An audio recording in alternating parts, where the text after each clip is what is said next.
Maqaa Abbaa, kan Ilmaa, kan Hafuura Qulqulluu Waaqa tokko. Ameen. Maatiiwwan Waaqayyootiin kan jaallattani, Waaqayyoos kan sin jaallatu bakka adda addaa teessanii dubbii sagalee Waaqayyoo dhaggeeffachaa kan jirtan akkam jirtu, akkam yoo nageessani.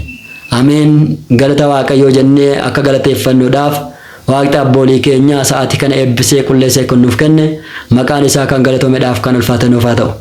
Irraa addan baatutii qulqulleettiin haadha keenya dubaroo Maariyaam, ergamoonni, raajonni fi toloonni, qulqulloonni fi duukaawwan hundumtu aaboo isaaniif kenname isin kan galatoomeedhaaf kan ulfaatannuuf haa ta'ani.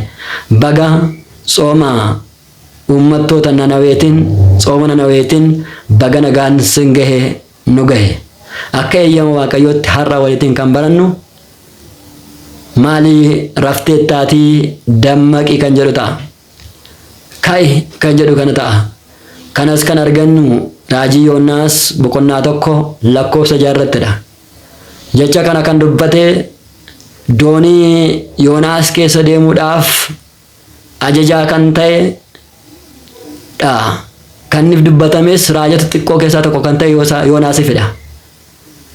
Raajii Yoonaas boqonnaa 1, 2, 3, 4 yommuu dubbistan guutummaa isaatti seenaa isaa argattu. Kanaadhaafis garuu barnoota keenyaadhaaf akka ka'umsa nu ta'uudhaaf kan walitiin barannu mata duree barnoota keenyaa kan ta'u isa kanadha jechuudha. Kaayyoon barumsa kanaa amantaadhaan kan rafne yoo jiraanne, hojii gaarummaadhaan kan rafne yoo jiraanne, cubbuu hojjechuutiin kan rafne yoo jiraanne, dubbii sagalee Waaqayyoo kana yommuu dhageenyutti akka dammaqnee mootummaa Waaqayyoo dhaalluudhaafidha. Dhagaa raajii Yoonaas boqonnaa 1 lakkoofsa 1 qabne yommuu dubbisnu Waaqayyoo uummanni Nanawwee badii isaan hojjetan hundumtu gara koo dhufeeraatii guyyaa 3 keessatti uummata Nanawwee nan balleessa jedhiitii deemee itti himi jedheetu Yoonaasittiin ergee jechuudha. Haa ta'u malee Yoonaas garuu achi taa'ee yaaduu jalqabe. Waaqni Waaqa abbaa dhiifamaati. Waaqni Waaqa jaalalaati. Dhiifamni isaa kan baay'eedha. Raajii Hosee boqonnaa 2 lakkoofsa 10 irratti amma garuu boo'ichaa fi gaddaatiin gara kootti kottaa.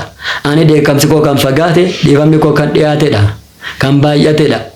Kanaafuu laphee keessan malee wayyaa keessan hin tarsaasina jedhee akka dubbate ture dhiifamni isaa baay'ee waan ta'eedhaafi uummata kana yoo dhiifama taasiseefi yoo isaan gargaare yoo gara isaanitti ilaalee ani raajaa sobaan jedhama miti jedhee yaade.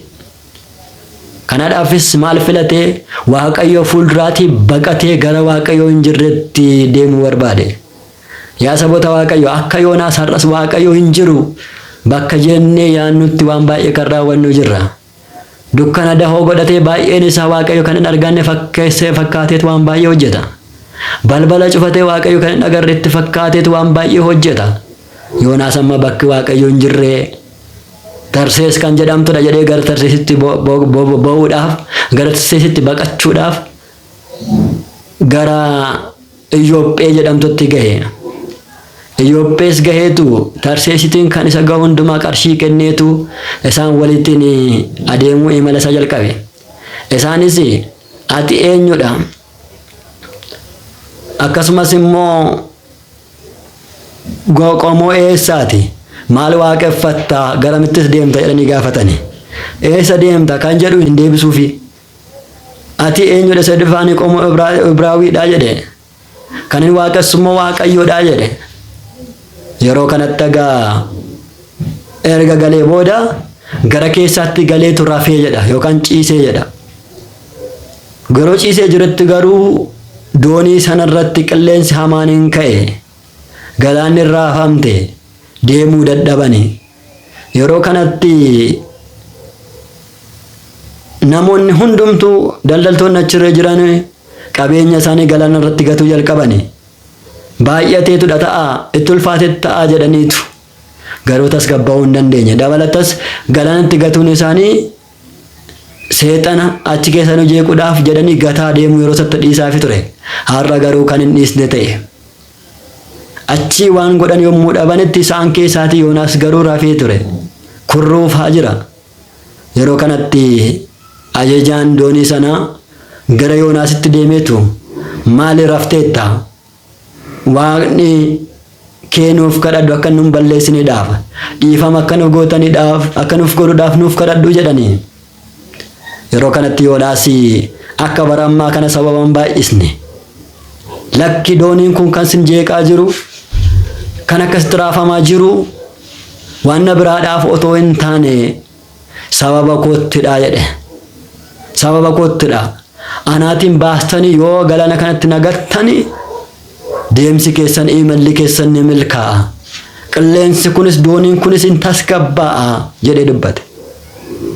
Ilaalagaa bara keenya keessatti namoonni baay'een biyyi gaafa rakkattu manni kiristaanaa gaafa dhiphattu sababa kootti jedhee namni dubbatu hin jiru yaa saboota Waaqayyo bara keenya kana. Hundumtuu quba namatti qaba. Garuu Yoonaas maalidha? Sirrii isaa anadha dogongorichi badiin koo anadha jedhe. Bara kanas kanatu nu barbaachisa yaa saboota Waaqayyo. Anadha kan balleesse. Anadha dogongora kan raawwate jennee of ibsuutu nu barbaachisa jechuudha. Yeroo kanatti Yoonaas anadha jedhe. Isaanis namoonni sunis akkamitti nama Waaqayyo akkamitti namni Waaqayyo fakkeenya isaatiin dhuume galaanatti gannaa jedhani. Bara kana isa nyaachuu barbaadu, isa jiraachuu barbaadu waa tokkollee kan irraatiin arganne baratti wal ajjeesaa jirrudha. Isaan garuun ajjeesaa isa jedhu sana na darbadhaa isa jedhu sana akkamitti raawwannaa jedhanii turani. Garuu qilleensi suni isaan sochoosuu hin dandeenye. Carraa buusanii carraan isatti ba'e cubbuu nama kanaan irraatiin barbaadin jedhanii darbatanii. Waaqayyoos Yoonaasitti barsiisuudhaaf fakkeenya sassa godhachuu waan na barbaadeedhaaf guyyaa 3 halkan 3 guutuu qurxummii keessa kan keessa bulu qurxummii anbarii jedhamu qurxummii guddaa qopheesseef. Innis halkan 3 guyyaa 3 isa baateetu gara inni irraatii baqachaa jiru gara Nanaweetti geessee daarii irratti isa darbate. Yoonaasis biyyi kun maal jedhamti jedhe? Nanawee jedhamti jedhanii. Kanaafis Waaqayyo karaa beekana fideera jedheetu lallabaa isaatti dubbate. Waaqayyo biyya Nanaweetiin halkan 3 guyyaa 3 keessatti nan balleessa jedhee guyyaa tokko guutuu deemee labsaa deeme.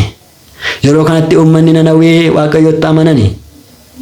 Waaqayyotti kooluu galanii. Hin tsooman hin sagadanii. Dubbiin kun labsiin kun eenyu bira gahe? Mootii biyya isaanii bira gahe. Mootiinis daaraa firfirfate qullaa bu'e halkan 3 fi guyyaa 3dhaaf guutuu daa'imman harma haadha isaanii akka noone hoolonnis akka harmas noone margas akka dheenne uummannis waa tokko akka nyaanne halkan 3 guyyaa 3 haa tsoomnu jedhee labse. Waaqayyoos ifamni isaa kan baay'ate dheekkamsi isaa kan fagaate waan ta'eedhaaf sobaa'ee isaanii tsooma isaanii dhaga'e. Waaqayyo tsooma keenyaaf sobaa'ee keenya nuuf haa dhaga'u. Yeroo kanatti Yoonaas gaafa guyyaa 3ffaa Waaqayyo Nanaweetiin hin balleessa jedhee gara tabbaatti ol fiigee ba'e. Aduun sun yaa ulfaatu qilleensi yommuu jijjiiramu Waaqayyo balleessuudhaaf jedhee fiigee deeme. Gara gubbaa irratti baheesi ho'i sun waan hin dandeenyeedhaaf baay'ee dhukkubsate gubate. Yeroo kanatti Waaqayyo buqqee biqilchee fi akka gaaddiddu taatuudhaaf yommuu biqilchuufitti innis qabbana argateetu gaaddisa argateetu hirriba isaa rafe. Yommuu rafutti immoo raammoon dhufteetu buqqee sana nyaatteetu gogsite. Yeroo kanatti yommuu ka'uun dhaare akkamitti buqqeen kun dhalaatii baddii jedhe. Waaqayyos gara Yoonaasitti dhufee ni gadditee ni jedhe. Akkamitti ati bishaan kan ittiin dhabaasne kan ittiin dadhabne biqiltee kan argamteedhaaf deebites kan gogdee bulteedhaaf maaliidhaaf gadditaa ittiin jedhe. Erga ati kanaadhaaf gaddite ani immoo uummata Nanawee 120,000 ol kan ta'an bitaa mirga isaanii kan hin beekne daa'immaniidhaaf bineeldota keessa jiraniidhaaf hin gadduuyi jedhee Yoonaasittiin gorse jechuudha. Dhagaa Yoonaasis raajaa sobaa kan jedhamne dhufeetu dheekkamsisuun dhufee muka caafii yookaan fiixee isa nyaateetu deebi'eera jechuudha. Osoo isin hin deebitan taatan saniti osoo isin hin amanne taatanitti isin hin balleessa ture. Amma garuu deebitaniittu jedhee Waaqayyo akkasitti dhiifama taasiseef jedha. Yaa saboota Waaqayyo har'as Waaqayyo karaa tokkos karaa lamas nutti hima. Sababa maaliidhaaf lolli kan baay'achaa jiru? Sababa maaliidhaaf namni kan wal jibbaa jiru? Sababa maaliidhaaf manni kiristaanaa jeeqamaa kan jirtu yommuu jennu sababa koof sababa keessaniitinidha. Kanaafuu sababa kootti manni kiristaanaa badaa jirti isa jedhu kana amannee fudhachuu qabna. Gaabbiidhaan deebinuu qabna. Akka Nanawwee kana guyyittiin sadan kun gabaabduu ta'uu ishee yerootti itti deebinuudha jechuudha. Kanaadhaafis gaabbii gallee fooniif dhiiga gooftaa fudhannee addunyaa kanarratti weeddistuu maqaasaa addunyaa isa dhufurratti aaltu mootummaa isaa ta'u akka nu taasisu Waaqayyo fedhaaf jaalasa nuuf haa ta'u. Akkasumas Yoonaas fakkeenya gooftaa keenya fayyisaa keenya Kiristoos ta'eera halkan sadiif guyyaa sadii buluudhaan sana booda bahuu isaatiin. Kanaadhaafis akka Yoonaasitti namoonni Waaqayyo jalaa baqachaa jiru, namoonni Waaqayyo irratti gungumaa jiru yoo jiraanne Yoonaas irraatii barannee Waaqayyo meeshaa gaarii meeshaa isaaf ajajamu akka nu taasisu fedhaaf jaalasa nuuf haa ta'u. Galanni Waaqayyoodhaaf haa ta'u. Tsooma gaarii, tsooma milkii, tsooma dhiifamaa Waaqayyo nuuf haa taasisu. Kakaasee kan nu jalqabsiise kan natti mursiisa Waaqni abboolii keenya kan galatamu kan ulfaatan nuuf haa ta'u. Galanni isaaf haa ta'u.